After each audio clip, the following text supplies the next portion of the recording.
I was in Nashville for about a year and a half and decided to quit my job there so that I'd have time to focus on music, because that was one of the hardest parts, was that to like afford to live in a metro area, I had to work all the time basically. Yeah. And then that didn't leave a lot of time for music, and I was like 22. I wasn't, didn't have necessarily the, I guess, experience and the same perspective that I do now. It just felt like impossible to figure out a way to do that. And I think now I'd probably do it a little differently, but I decided to quit my job. I was like, I'm going to drive, Lyft and Uber for a year and see what happens. And, nice. And then I'll just, I'll write and I'll play music in between. Turns out when you make less money, you have to work even more. So right. It didn't work out there either. But I did learn, I had to do it the wrong way that time to learn how to do it the right way this time.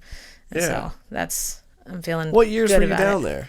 2013 to 2016. It was literally like 2 years and like 48 weeks or something. It was just a couple weeks shy of 3 years. Wow. Yeah. You ever hear of Jake Hebert or the Know-Hows or John Shakespeare? I don't think so. What about the Milk Carton Kids?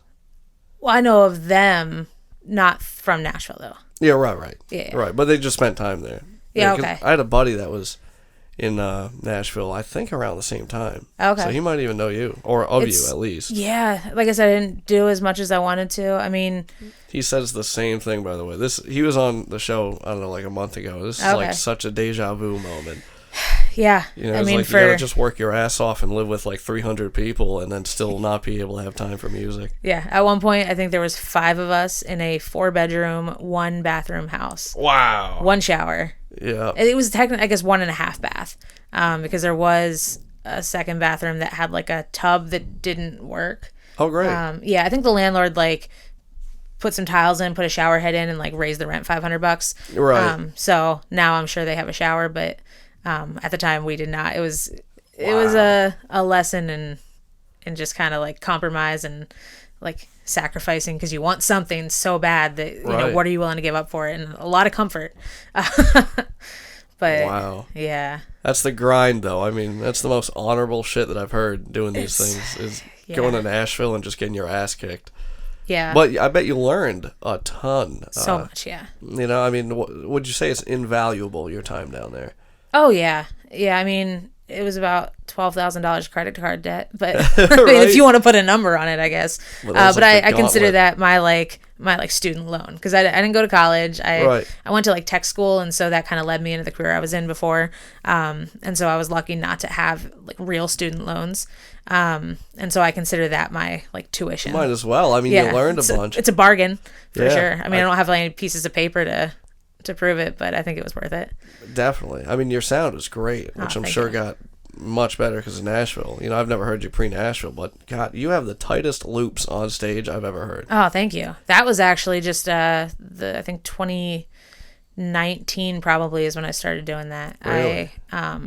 So there's a singer-songwriter, crazy guitar player named Lindsay L. She's like a country artist.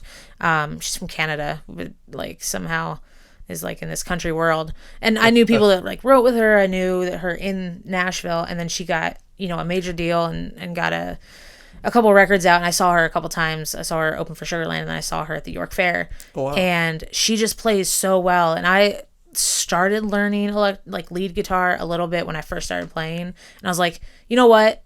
I'm going to learn how to do that. Nice. I was like, that is awesome. That is something that like you never really see, especially from like women in music. Yeah. It's something that I have enough of a background knowledge that if I want to commit the time to it, I'll figure out how to do it. So I went and bought a loop pedal, learned, relearned some of the scales, learned some new scales, learned some, just different leads and stuff from other songs, and worked into the lead guitar thing. Nice. But yeah, the loop pedal was kind of a new addition. Wow. A couple years ago. So if you got that in 2019, I think I saw you somewhere in 2021, and of course a bunch of your Facebook stuff. But I was sitting there with my partner at the time at the creek. Oh yeah. And I was listening, and I was sitting there trying to find where your loop started and ended, because I heard you starting to solo, and I'm like, okay, I'm gonna hear the loop. Nope. And then I just kept like watching, and where the hell does that start and end? It's like flawless. Yeah, every now and then I'll hit one and I'll be like, it's not good enough. I start over and I'm like, apologize to the crowd. I mean, I don't usually like apologize out loud, but I'll just kind of like make a face and be like, sorry, I gotta do this again. It's not good enough. I've done that. Like, it's awful when your loop's like, okay, we're doing it. And then it's like, yeah. You're like, I can't do that. It's one thing if there's just like a slight chop and I'm like, oh, all right, I'll suck it up. I'll just make sure I play a loud note over that, like that beat. But then there's times where it throws off your timing and I'm just like, I gotta do this again. Right.